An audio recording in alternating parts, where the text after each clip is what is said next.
এই ভণ্ড এই সন্ত্রাসী সাত বাহিনীকে নিষিদ্ধ ঘোষণা করার দাবিতে প্রত্যেকটা সারা দেশে তাদের সকল ধরনের কার্যক্রম নিষিদ্ধের দাবিতে এবং যেই সকল খুনি ওয়াসিফ উসামা সহ এই ছাত্রলীগের সন্ত্রাসী যে লিডার অবিলম্বে খুনিদেরকে গ্রেপ্তারের দাবিতে তাদের দৃষ্টান্তমূলক শাস্তির দাবিতে আজকের এই বিক্ষোভ প্রতিবাদ সমাবেশ ডাকা হয়েছে।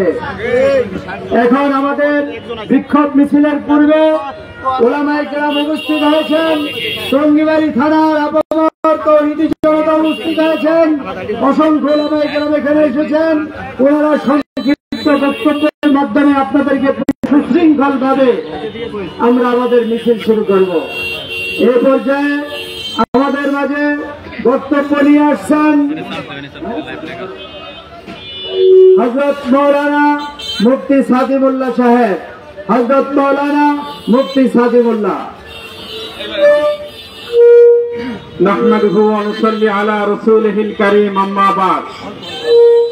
সম্মানিত মুআজ্জাজ মুহতারাম হাজিরিন, আপনারা সকলে অবগত আছেন এই খুনি সন্ত্রাসী এই সাত লীগেরা গত 2018 সালে 1 ডিসেম্বর ইজতেমার ময়দানে হামলা করে সাধারণ তাবলীগী সাথীদেরকে, উলামায়ে কেরাম এবং তাওহীদি জনতাকে তারা এমন ভাবে আক্রমণ করেছে, এমন ভাবে সন্ত্রাসী কায়দায় তাদের উপর হামলা করেছে, শত শত নয় হাজার হাজার সাথীদেরকে তারা এবং বন্ধুত্ব বরণ করিয়েছে।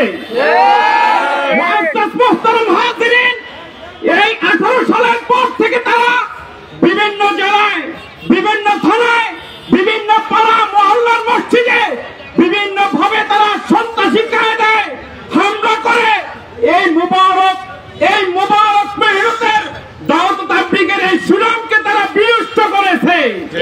শুধু তাই নয়, প্রতিটা মসজিদে তারা হামলা করে মসজিদের পবিত্রতা থেকে তারা হরণ করেছে। সুতরাং তাদের এই মুখে, সন্ত্রাসীদের মুখে দাওয়াত তাবলীগের এই কথা কখনোই মানায় না। স্পষ্ট ঘোষণা, তারা সন্ত্রাসী। মুআজ্জাজ মুহতারাম হাজিরিন, এরই ধারাবাহিকতায় এই সাদিয়ানীরা এই তো কয়েকদিন আগে, গত পরশু রাতের গভীরে উলামায়ে কেরামের তত্ত্বাবধানে যারা ইজতিমার কাজ করার জন্য সেখানে গিয়েছেন, তারা পরিকল্পনা নিয়ে সেখানে এমন ভাবে হামলা করেছে, সন্ত্রাসী হামলা, যার মাধ্যমে যে নৃশংস হামলার মাধ্যমে আমাদের 4 জন সাথীকে তারা শহীদ করেছে। মুহতারাম হাজিরিন, আমরা একথা স্পষ্ট ভাবে বলতে চাই, যদি তাদের মাঠ দখল করার যদি ইচ্ছা থাকতো তাহলে আমাদের জিজ্ঞাসা, তাহলে তোরা হত্যা করলি কেন? হত্যা করলি কেন? তোরা আমাদের সাথীদেরকে তারা এভাবে নৃশংসভাবে হামলা করলি, তাদেরকে তারা আটকে রাখতে পারছি, কি বলেন ঠিক কিনা? মুআজ্জাজ মুহতারাম হাজিরিন, তারা আমাদেরকে স্পষ্ট ভাবে মেসেজ দিয়ে দিয়েছে যে তারা এই সমস্ত কার্যক্রম করে এই কথাই যেন বুঝাইতেছে যে তারা সেই বিগত ফ্যাসিস্ট সরকারের প্রেতাত্মাদের উপর ভর করেছে। অন্তর্বর্তী সরকারকে আমরা বলে দিতে চাই, তারা আস্তে আস্তে তাদেরকে তাদের ব্যাপারে যদি ব্যবস্থা না হয় তাহলে আমাদের দেশ, আমাদের রাষ্ট্রকে তারা একটা বেগতিক অবস্থায় ফেলে আমাদের স্বাধীনতার সার্বভৌমত্বকে তারা বিপন্ন করে ছাড়বে। সুতরাং স্পষ্ট ঘোষণা হলো, তাদেরকে দাওয়াতের নামে কোন কার্যক্রম তাদের করতে দেওয়া হবে না। পাড়ায় মহল্লায় তাদেরকে নিষিদ্ধ করতে হবে। যদি কোন সরকার, অন্তর্বর্তীকালীন সরকার যদি তাদেরকে গ্রেফতার করতে, তাদেরকে শায়েস্তা করতে যদি ব্যর্থ হয়, তাহলে প্রতিটা গ্রাম মহল্লা থেকে তাদের বিরুদ্ধে আন্দোলনের বীজ এভাবে ধাও ধাও করে জ্বলতে থাকবে। এই পর্যায়ে আমাদের মাঝে সংক্ষিপ্ত বক্তব্য নিয়ে আসছেন সোনারং আদর্শ মহিলা মাদ্রাসার সম্মানিত নাজমে তালিমাত হযরত মাওলানা মিসবাহুদ্দিন, হযরত মাওলানা মিসবাহুদ্দিন। ভাই আমাদের সময় কম। নাহমাদু ওয়া নুসাল্লি আলা রাসূলিহিল কারীম, আম্মা বা'দ। আউযু বিল্লাহি মিনাশ শাইতানির রাজীম। বিসমিল্লাহির রহমানির রহিম। আল্লাহু ইয়াশহাদু ইন্নাল মুনাফিকিনা লাকাযিবুন। সম্মানিত উপস্থিতি, আপনারা সব কিছুই জানেন এবং দেখছেন। 18 সালে আমরা রক্ত দিয়েছি। এই খুনি বাহিনী, খুনি সাতপন্থীরা আমাদের রক্ত নিয়েছে এবং তারা স্বৈর শাসকের সহায়তায় এই কাজগুলো করেছে এবং তাদের কোনো বিচার হয়নি। তারা বুক ফুলিয়ে চলেছে, অনেক ইমামের চাকরি নষ্ট করেছে, অনেকভাবে তারা চক্রান্ত করে এবং প্রশাসনের সহায়তায় তারা নৈরাজ্য সৃষ্টি করেছে। সেই সাহস তারা এখনো বুকে বেঁধেছে।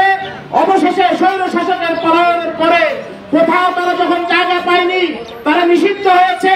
নিষিদ্ধ গোষ্ঠী ছাত্রলীগ এবং অন্যান্যরা যখন নিষিদ্ধ হয়েছে, অন্য কোথাও জায়গা না পেয়ে এই একাধিদের এখানে জায়গা নিয়ে এদেরকে সাথে নিয়ে খিলাফ নৃশংসভাবে আমাদের সাথীদেরকে, নিরীহ মুসল্লিদেরকে জবাই করে হত্যা করেছে। সুতরাং তাদের বিভিন্ন প্রমাণাদির দ্বারা স্পষ্টভাবে প্রমাণিত হয়েছে এরা খুনি বাহিনী, এরা সাতপন্থী না, এরা খুনি বাহিনী, এরা ভারতপন্থী, ভারতের দালাল। ভারতের কোন কার্যক্রম, ভারতের কোন পরিকল্পনা এই দেশে বাস্তবায়ন হতে দেওয়া হবে না। তাই আমরা সরকারকে আবেদন জানাই, সাতপন্থীদের সকল কার্যক্রম নিষিদ্ধ করতে হবে। যদি তারা ব্যর্থ হয়, তাহলে আপনার জনতা যার যার জায়গা থেকে বসে উঠবে এবং তাদেরকে প্রতিহত করবে ইনশাআল্লাহ। পাড়া মহল্লায় সাতপন্থীদেরকে চিহ্নিত করে তাদের নামে মামলা দিতে হবে এবং তাদেরকে প্রতিহত করতে হবে। আর কোন মসজিদে তাদের কার্যক্রম চলতে দেওয়া যাবে না, আর কোন ইজতেমায় তাদেরকে আর যেতে দেওয়া হবে না, ইসরাইল মসজিদ তাদেরকে আর যেতে দেওয়া হবে না।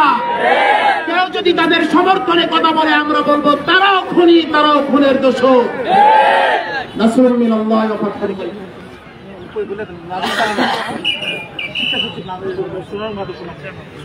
এই মুহূর্তে আমাদের মাঝে সংক্ষিপ্ত বক্তব্য নিয়ে আসছেন হযরত মাওলানা তারেক জামিল সাহেব।